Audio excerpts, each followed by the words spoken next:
சிவாய நம. அனைவருக்கும் அன்பான காலை வணக்கம். இலங்கை திருநாட்டில் இருந்து, அதாவது ஈழ மண்ணில் இருந்து ஒரு சிறந்த சிவ பக்தர் ஒருவர் நம்முடைய திருவாசகம் பற்றிய கேள்விகளை வைத்திருந்தார். அவர் மூலமாக அனைவரும் அறிந்து கொள்ள ஒரு வாய்ப்பு இந்த பதிவு. திருவாசகம், திரு என்றால் உயர்ந்த, மிக உயர்ந்தன்னு அர்த்தம். வாசகம் என்றால் சொற்கள். அந்த சொற்கள் என்ன? அறச்சொற்கள்.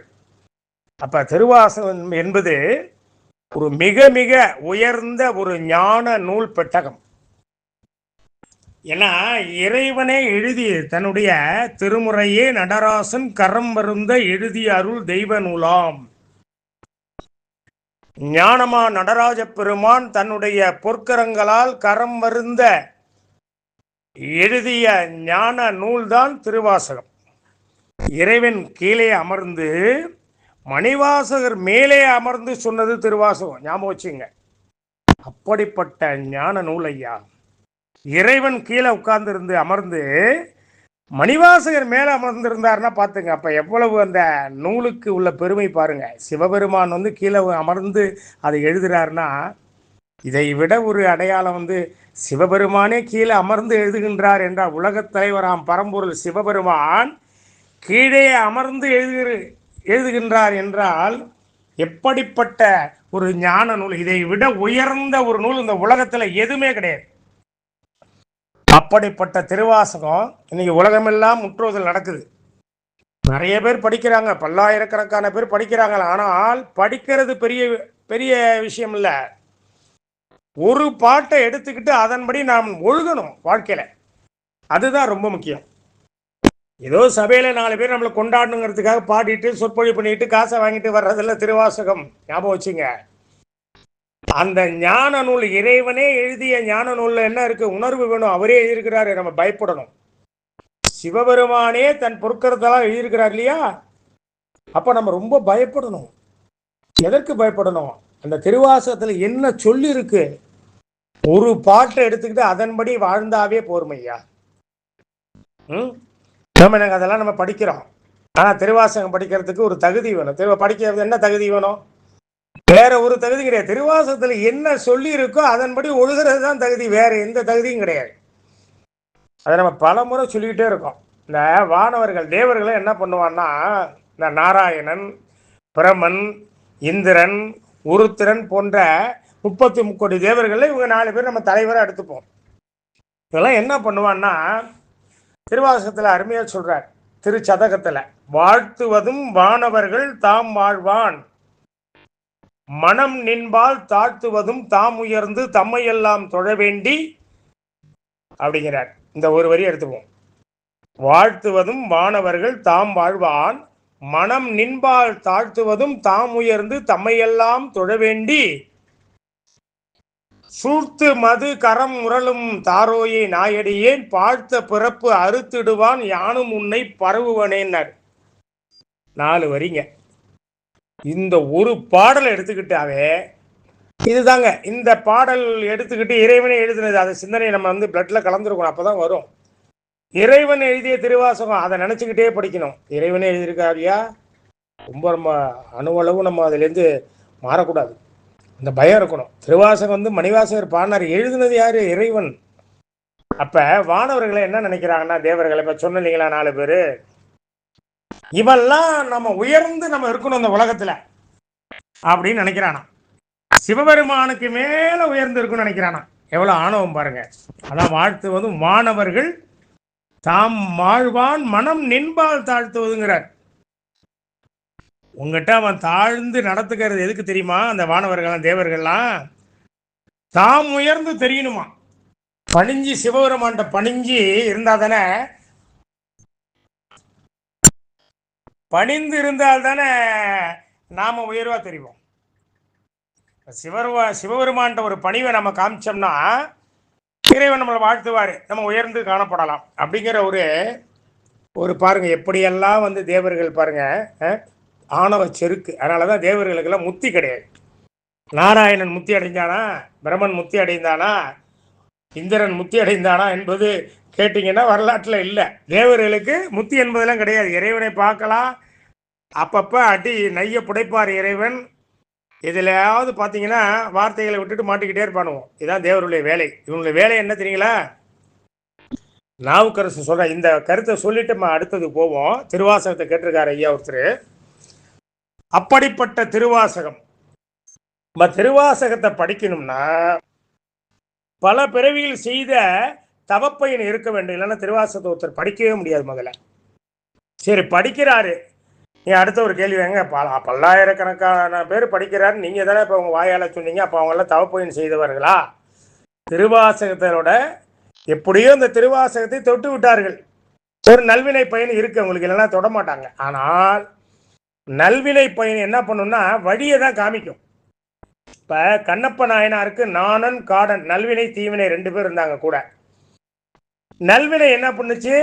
கண்ணப்பர் கேட்க அடையாளம் காமிச்சது. என்ன இது? பொன்முகலி நதி. இந்த நதிக்கு மேலே என்ன ஒருத்தர் குடுமி தேவர்னு ஒருத்தர் இருக்காரு. யாரு அப்படின்னா ஒரு அடையாளத்தை காமிச்சது தான் நல்வினை. அதோட அவன் கதை முடிஞ்சிச்சு. நாணன் காடன் என்பவன் நல்வினை தீவினை. ஒருத்தன் பன்றி கறியை பார்த்தீங்கன்னா வெவிச்சு சாப்பிட்றதுக்கு வேட்டையாடி அந்த வேலையை செஞ்சது. அவன் வந்து பாவம், தீவினை. நல்வினை என்ன பண்ணுது? சிவபெருமான்னு ஒருத்தர் அடையாளம் காமிச்சுது. அதோட அவனுடைய கணக்கு சரி முடிஞ்சிச்சு. அப்ப நல்வினையை வந்து அடையாளம் தான் காட்டினான். 2 பேர்ல ஒருத்தன் நல்வினை. கண்ணப்பர் ஆனா முத்திய நிலைக்கு போனது காரணம் கண்ணப்பர் அதை பிடிச்சி நல்வினையை அடையாளம் காட்டினதை கொண்டு கண்ணப்பர் பயணிச்சார். ஆனா அவருக்கு மட்டும் தான் முத்தி அடைந்தார். அவர் தான் முத்தி அடைஞ்சார். நல்வினையை காமிச்சவனுக்கு முத்தி கிடைக்கல. நல்ல உதாரணத்தை எடுத்துங்க. அதுபோல இந்த திருவாசகத்தை படிக்கிறவங்க எல்லாம் நல்வினையும் ஒரு அடையாளம் காமிச்சிருக்காங்க. அவங்க செய்த போன பிறவிலை செய்த ஒரு நல்வினை திருவாசகத்தை படிக்கணும் அப்படின்னு பல்லாயிரக்கணக்கான பேர் அதை தொட்டிருக்கிறாங்க. ஆனால் அவர்களெல்லாம் முத்தி அடைவார்களா என்றால் கண்டிப்பாக கிடையாது. இப்போ அதுக்கு தான் கண்ணப்பருடைய நம்ம வரலாற்றை ஒரு நம்ம வந்து ஒரு எடுத்துக்காட்டா சொன்னோம். திருவாசகத்தில் என்ன சொல்லப்பட்டிருக்கு?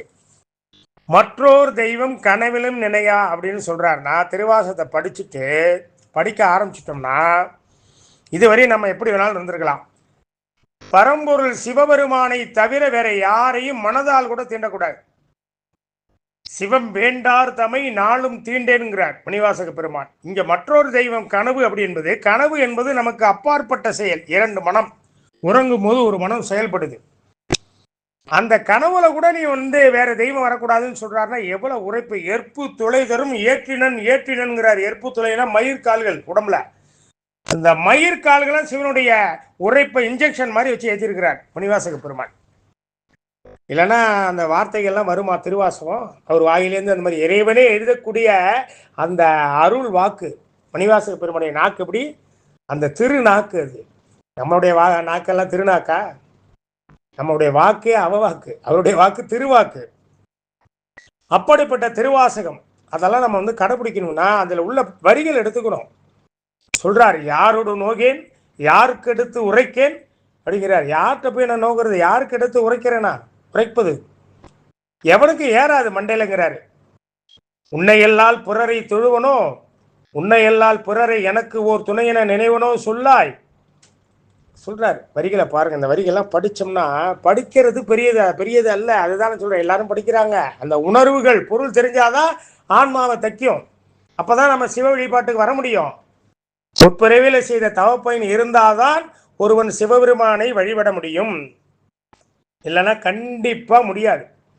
சிவத்தை அந்த பிறவில ஒருத்தன் வழிபடவே இல்லைன்னா விட்டுருங்க, அவனால வரவே முடியாது. அவன் வந்து 7 நரகத்துக்கு செல்லக்கூடிய பாவிகள்னு திருமூலர் சொல்றார், ஞானசம்பந்தர் சொல்றார். பல முறை நம்ம அந்த அடையாளம் சொல்லிக்கிட்டே இருக்கிறோம். சிவ என்கிற தீவினையாளர்.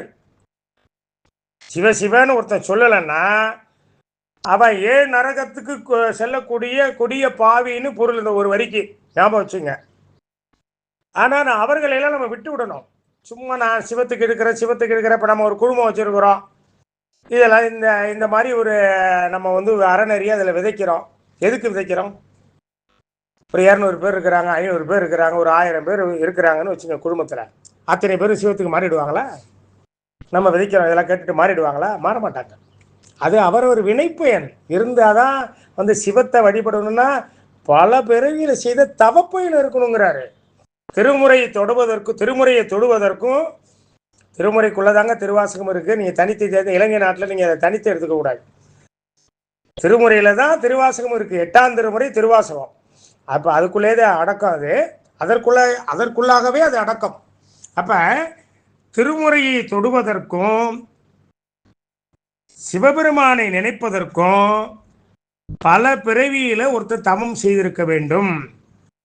இந்த ரெண்டை மட்டும் முழுமையா வாழ்க்கையில உள்ளத்துல ஒருத்தர் கொண்டிருக்கிறான்னா கண்டிப்பாக அவனெல்லாம் எப்படி வச்சிருப்பார்னு நாவரசர் பெருமான் சொல்றார். பல தேர்ச்சி வைப்பார் சிவபெருமான். யாருக்கு? சோதனை கிடையாதுங்க. நிறைய பேர் சிவபெருமான் சோதிப்பாருன்னு சொல்றாங்க. எல்லாம் தவறான கருத்து. அப்படிப்பட்ட அருணகிரிநாதரே என்ன சொல்றாரு முருகனை பார்த்து, முருகா உன்னிட்ட ஆன்ம பக்குவம் கிடைக்காது அப்படிங்கிறாரு. சிந்திக்கணும் நம்ம. முருகா உன்னிட்ட ஆன்ம பக்குவம் கிடைக்காது. வாதினை அடர்ந்த அந்த திருப்புகழ்ல சொல்றாரு, சோதி உணர்கின்ற வாழ்வு சிவம் என்ற சோகம் அது தந்து என ஆழ்வாய்ங்கிறார் முருகன்ட்ட. என்ன தெரியுங்களா பொருள்? சோதி உணர்கின்ற வாழ்வுங்கிறார். சிவபெருமானை உணர்கின்ற வாழ்வு எனக்கு கொடு இந்த பிறவில. அப்புறமா நீ என்னை ஆட்கொள்ளு. ஏன்னா அங்கேயே தூக்கி முருகனை கீழே போட்டுறாரு. ஒண்ணுகிட்ட ஆன்ம பக்குவம் கிடைக்கவே கிடைக்காது. பாப்ப முருகனை வழிபட்டு ஆன்ம பக்குவம் அடைய முடியுமா அப்படின்னா முடியாது. அருணகிரிநாதரே சொல்லிட்டார். அதான் உணரணும். நாம் இதெல்லாம் என்ன பண்றோம்னா ஏதோ படிச்சுட்டு போயிட்டு இருக்கோமே தவிர பொருள் தெரியாததுனால நமக்கு இதெல்லாம் புரியல. பொருள் தெரியாதது காரணம் என்ன? படிச்சுதான் நீங்க பொருளை அறிய. நீங்க பெரிய அளவுக்கு பட்டதாரியா படிச்சுலாம் பொருளை அறிய முடியாது. நல்லா பார்த்துங்க. திருப்பி சொல்றேன். ஏட்டுக்கல்வி சொல்லுவாங்க. ஏட்டுக்கல்வின்னு சொல்லுவாங்க. ஏட்டுக்கல்வியாக கொண்டு நாம இந்த இறைஞானத்தை பெற முடியாது. ஏட்டுக்கல்வியால் இறைஞானத்தை ஒருபோதும் பெற முடியாது. கற்றதனால் ஆய பயனன்கொள் வாளறிவன் நற்றால் தொழார் என்கிறார் வள்ளுவ பெருமான். நீ படித்ததோட பயன் என்ன தெரியுமா? சிவபெருமானுடைய, அதான் வாளறிவன்னா சிவபெருமான், சிவபெருமானுடைய திருவடியை நீ நினைச்சாதான் உன்னுடைய கல்வி பயனுள்ளதா இருக்கும். நீ எவ்வளவு பெரிய டாக்டரேட் படிச்சிருந்தாலும் சரிதான், முனைவராக இருந்தாலும் சரிதான், உன்னுடைய கல்வி பயனுள்ளதாக இருக்கணும்னா நீ சிவபெருமானுடைய திருவடியை வணங்கினால் மட்டும்தான் உன்னுடைய கல்வியானது மேன்மையாக இருக்கும். இல்லைன்னா உன்னுடைய கல்வி குப்பை. அருமையா சொல்லிட்டார் வள்ளுவர் ஒரு குறள்ல. நம்ம எதையுமே படிக்கல. சாதாரண வள்ளுவர் குறளை படிச்சாவே போறோம். கோளில் பொறியில் குணமிலவே என் குணத்தான் தாளை வணங்கா தலைங்கிறாரு. கேட்காத செவி, பார்க்காத கண், இவைகளுக்கு எப்படி பயன் இல்லையோ பார்ப்பதற்கு 2 கண்கள் அழகாக இருக்கின்றது. செவிகள் 2 அழகா பார்க்கறது, காது 2 அழகா இருக்கு, செவிகள் 2 அழகாக இருக்கிறது. ஆனா அழகா இருந்து என்ன பயன்? இந்த புலன்கள் இயங்கவில்லை என்றால், அதாவது கண்ணு தெரியல, காது கேட்கலன்னா ஏதாவது பயன் உண்டா? அழகாக இருந்தும் பயன் உண்டா? கிடையாது இல்லையா? எந்த பயனும் இல்லை. அதுபோல என் குணத்தான் தாளை வணங்கா தலை. 8 குணங்கள் உடைய, உலகத்திலே 8 குணங்கள் சிவபெருமானுக்கு மட்டுமே உரியவை. அந்த என் குணத்தான் சிவபெருமான். அந்த 8 குணங்கள் உடைய சிவபெருமானுடைய திருவடிகளை வணங்காத தலைகள் பயனற்றவைகளாம்ங்கிறாரு. தலைகள்னா என்ன? உயிர். நாம பிறந்ததோட பயனே சிவபெருமானுடைய திருவடியை நீ வணங்கலைன்னா இந்த பிறவிக்கு எந்த பயனுமே இல்லை. உன்னுடைய பிறவி பாழ் அப்படிங்கிறார் வள்ளுவ பெருமான். அதனால நம்ம எங்க எடுத்துக்கிட்டாலும், ஞானிகள் அவையை எடுத்துங்க, எங்க போனாலும் பார்த்தீங்கன்னா சிவபெருமானை மட்டுமா சொல்லியிருப்பாங்க.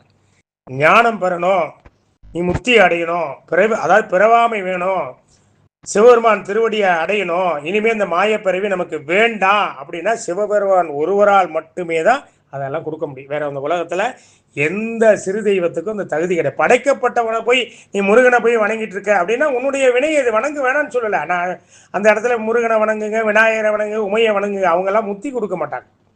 அவங்களுக்கெல்லாம் அந்த தகுதி கிடையாது. வீடு பேறு அடையணும் என்றால் மணிவாசக பெருமானுடைய திருவடியை நீ வணங்கினால் வீடு பேறு கிடைக்கும். திருவாசகத்துக்கு இப்ப சொல்றோம் பாருங்க. ஒரு அன்பர் கேட்டதுக்கு, மணிவாசக பெருமான் திருவடியை பிடிச்சின்னா அப்ப மற்றவர்களை 4 பேர்களை பிடிச்சா கிடைக்காது, எல்லாரும் கிடைக்கணும். இங்க திருவாசகத்துக்கு அவர் கேட்டிருக்காரு அன்பர். அதுக்காக சொல்றேன், மணிவாசகருடைய அந்த திருவடியை பிடிச்சாவே உனக்கு முத்தி கிடைச்சிடும். ஆனா முருகப்பெருமான் திருவடியோ விநாயகர் திருவடியோ நீ பிடிச்சினா முத்தி கிடைக்காது. இதுதாங்க நம்ம சிந்திக்கணும். இதுதான் நம்ம திருமுறை கூறும் அறம். இது தெரியாம நாம பயணிச்சுட்டு இருந்தோம்னா எந்த பயனும் கிடையாது. நல்லவர்கள் சொல்றதெல்லாம் நம்ம காதுல கேட்கணும். நல்லவர்கள்னா யாரு? யாரு நல்லவர்கள்? ஒரு கேள்வி வரும், நல்லவர்கள் யாருன்னு தெரியல. அதுவும் அடுத்தது அந்த ஐயா ஒரு கேள்வி வச்சுருவார், நல்லவர்கள் சொல்லிட்டீங்க, நல்லவர்கள்லாம் யாரு? யார் சொல்றதை நாங்கள் கேட்கணும்? அருமையான கேள்வி. அவர் கேட்கறதுக்கு நம்மளாவே ஒரு கேள்வி கேட்டு பதில் சொல்லுவோம். பூரணமாம் சோதி கடல்லறியா ஆசானுங்கிறார் குருஞான சம்பந்தர், தர்மயாதன குரு முதல்வர். சிவபெருமானுடைய திருவடியை முழுமையாக உணர்ந்தவன். பூரணம்னா முழுமை. சிவபெருமானை பத்தி முழுமையா தெரிஞ்சவன். அவன் திருவடியை தான் உன்னை ஆசானாக கொள்ளணுங்கிறார். அவர்கள்லாம் யாரு? அவர்கள் தான் நம்மளுடைய காரைக்கால் அம்மையார், நமது நால்வர் பெருமக்கள். இவங்க தான் முழுமையா உணர்ந்தவங்க. திருமூலர், நிறைய சொல்லிக்கிட்டே போகலாம், திருமுறை ஆசிரியர். இவர்கள் திருவடியை பிடிச்சாதான் உங்களுக்கு ஞானம் கிடைக்கும். மனிதர்களில் போய் எவனா சாமியார் நினைச்சு திருவடியை பிடிச்சிங்கன்னா உங்களுக்கு அஞ்ஞானம் தான் வரும், ஞானம் வரவே வராது. ஞாபகம் வச்சுங்க. ஏன்னா அவெல்லாம் காசுக்காக ஒவ்வொரு இடத்துலையும் ஒவ்வொரு இடத்துல பார்த்தீங்கன்னா ஒவ்வொரு இடத்துல போய் இந்த தெய்வம் தான் பெருசு, இந்த தெய்வம் தான் பெருசுன்னு பேசிட்டு போவாங்க. ஆனால் இவர்கள்லாம் வாழ்க்கைக்காக இந்த திருமுறைகளை வச்சிருக்கிறாங்க, வாழ்வியலுக்காக திருமுறை வச்சிருக்கிறாங்க. ஆனால் வாழ்வியலை பற்றி என்ன சொல்லியிருக்கு திருமுறைன்னு அவங்க சொல்ல மாட்டாங்க. அதனால நாம பிடிக்கக்கூடிய தெளிவு குருவின் திருமேனி காண்டல்னாரு திருமூலர். நமக்கு யாரு குரு இந்த உலகத்துல? நான் குருன்னு நான் சொல்லிட்டு இருக்கிறேன் இல்லை, நான்லாம் என்னெல்லாம் நீங்க குருவா ஏற்றுக்கொள்ளக்கூடாது. நான் வாங்க உங்களை அழைச்சிட்டு போறேன். ஞானசம்பந்த பெருமான் சொல்லுகின்றார், அஞ்சல் நெஞ்சே ஆரூர் தொழுது உயலாம்ங்கிறாரு. நெஞ்சே நீ கலங்காதே, ஆரூர் பெருமான் இருக்கிறான், புற்றிடம் கொண்ட நாதர், அவருடைய திருவடியை புடி, கலங்காதே, அஞ்சாதே, உனக்கு எல்லாம் சரியாகுங்கிறார். அதை தாங்க நான் சொல்றேன். அவர் போட்ட பிச்சை, நால்வர்களை அளித்த ஐவர்களை அம்மையார் அளித்த பிச்சைகள், இந்த பிச்சையை தான் உங்கள்கிட்ட நான் சொல்லிட்டு, அவர் நமக்காக அளித்த பிச்சை, ஞானம் பெற வேண்டி நமக்கு அளித்த பிச்சை. அவர்கள் திருவடியை நோக்கி நம்ம பயணிக்கணும். மனிதர்கள் யாருமே நீங்க குருவா கொள்ளக்கூடாது. ஏன்னா மனிதர்கள் யாருமே இன்றைய அளவில் சாமியாரா இருக்கட்டும், மனுஷனா இருக்கட்டும், சாதாரண மனிதனா இருக்கட்டும், அவர்களெல்லாம் நீங்க குருவா ஏற்றுக்கிட்டீங்கன்னா உங்களுடைய வாழ்க்கை சொல்றார் திருமூலர். ஒரு குருடன் ஒரு நல்ல பார்வை தெரிந்தவன் தான் குருடனுக்கு வழிகாட்டணும். ஒரு குருடன் போய் ஒரு குருடனுக்கு வழிகாட்டினா என்ன ஆகும்? ரெண்டு பேரும் சேர்ந்து குழியில விழுந்துருவான். அதுபோல அந்த மனிதர்களோ யாரையுமே நம்ம கூட சாமியார்களா இருக்கட்டும், சக மனிதர்களா இருக்கட்டும், மாமனிதர்களா இருக்கட்டும், சிவத்தை முழுமையாக உணரல அவங்கெல்லாம். அதுக்காக தான் நாங்கள் சொல்ல வரோம். அதனாலதான் குருஞான சம்பந்தர் சொல்றார், யாரை ஆசானா ஏற்றுக்கொள்ளணும்? குருஞான சம்பந்தர் ஏற்றுக்கொள்ளலாம். ஏன்னா அவர் அந்த வார்த்தை சொல்றாரு, அவர் தான் பூரணமாம் சோதி கடலறியா ஆசானுங்கிறாரு. சிவபெருமானை முழுமையாக உணர்ந்தவனை ஆசானாக ஏற்றுக்கொள். இல்லைன்னா உன்னுடைய வாழ்க்கை சுத்த விடல்னா நீ போய் குழியில விழ வேண்டியதான், நரக குழியில போய் விழுந்துருவேங்கிறாரு. அதனால சிந்திக்கணும். அருமையான ஒரு கேள்வி. இலங்கையிலேருந்து ஒரு அன்பர், அவருக்கு நம்ம முதல்ல வாழ்த்துக்களை சொல்லணும். அவர் தான் உண்மையான அடியார். அவருக்கு எதுவும் தெரியலன்னு நம்ம சொல்லக்கூடாது இந்த இடத்துல.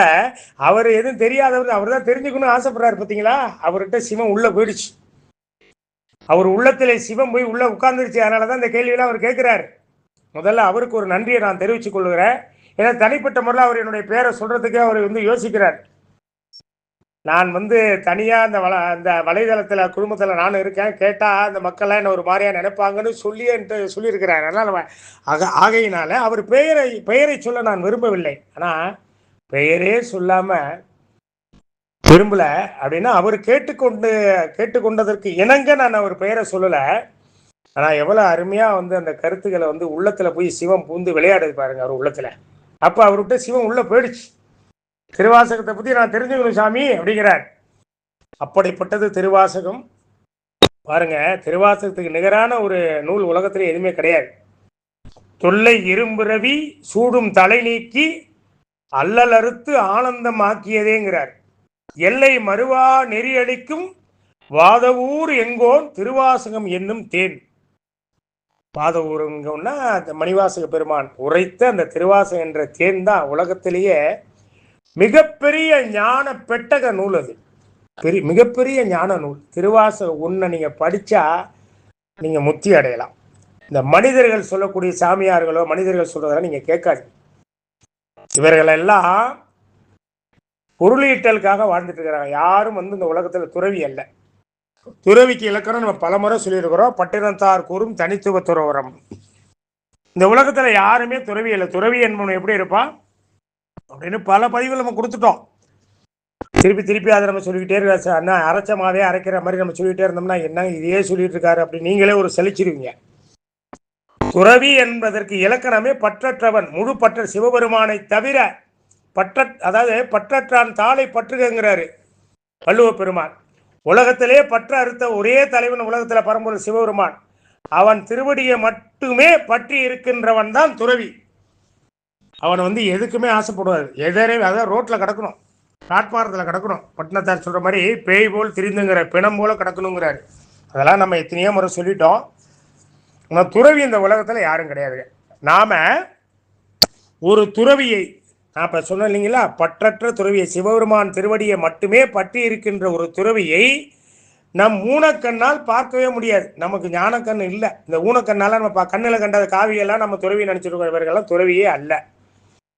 தெளிவு பெறுங்க மக்களே, சிந்தியுங்கள். கண்ணில் கண்ட காவியெல்லாம் வெள்ளை வெட்டிலையும் இருக்கலாம். இவர்களெல்லாம் நம்ம துறவின்னு நம்ம எடுத்துக்க கூடாது. துறவி யாருன்னா சிவபெருமான் திருவடியை தவிர வேறு எவரையும் வணங்காத நம்ம ஐவர்கள், காரைக்கால் அம்மையார், நால்வர்கள், அவர்கள் தான் துறவி.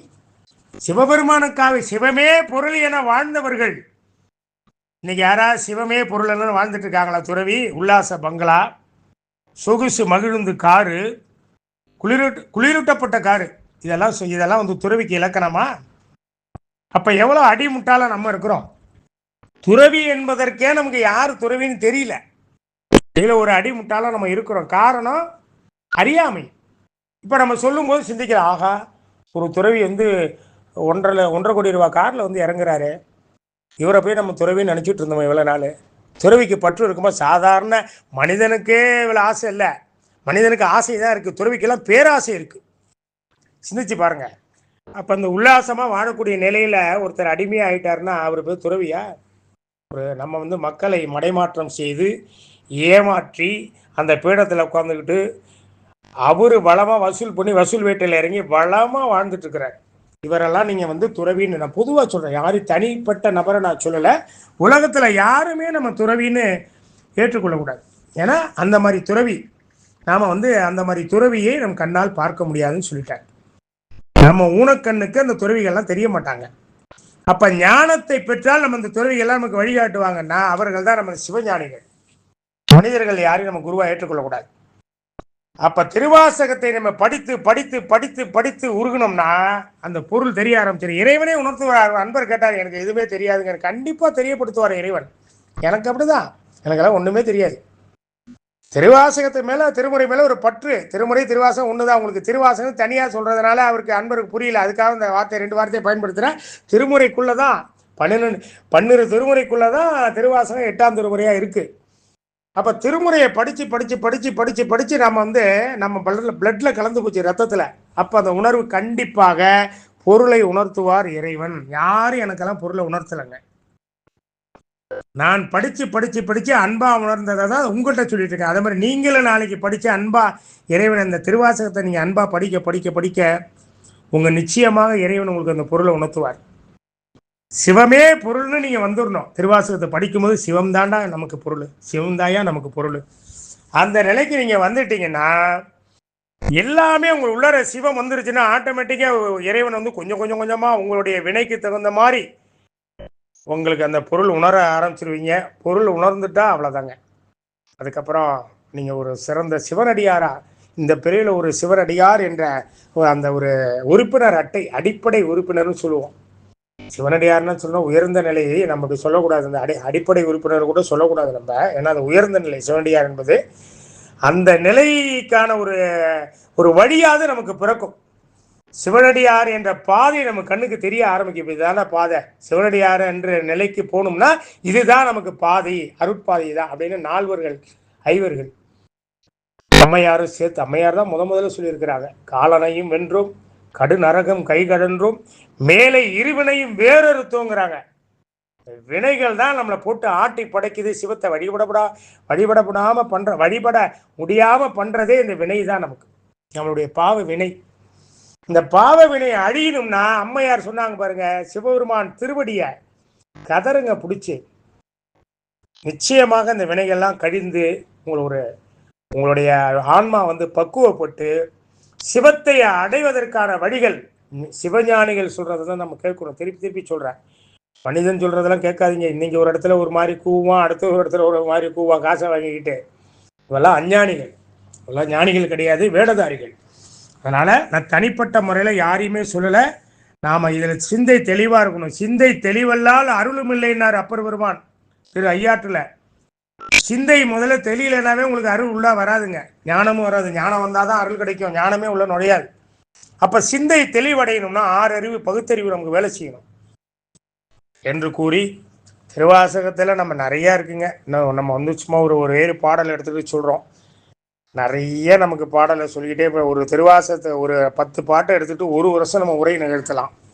அவ்வளவு பொக்கிஷம், ஞான பொக்கிஷம் திருவாசகம் என்பதை கூறி, அந்த கேள்வியை கேட்ட இலங்கை அன்பருக்கும் நான் நன்றி தெரிவித்து, அவர் மூலமாக இந்த பதிவை நான் கொடுக்குறேன்னு சொல்லி முடிக்கிறேன். நன்றி, வணக்கம், சிவாய நம.